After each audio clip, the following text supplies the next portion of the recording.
How to add stickers and animations in LightCut. First of all, open the app on your device and select the project you want to edit. Once your video is loaded into timeline, tap on the stickers option at the bottom of the screen.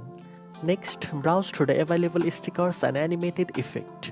LightCut offers a variety of fun and creative options from emojis and icons to moving graphics that can enhance your video. Tap on a sticker or animation to add it to your clip. You can then resize, rotate, and position the sticker or animation anywhere on your video.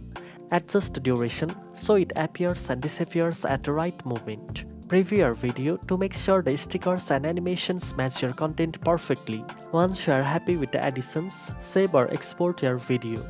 Now you know how to add stickers and animations in LightCut. If you found this video helpful, don't forget to like, share, and subscribe for more editing tips. Thanks for watching, and I'll see you in the next one.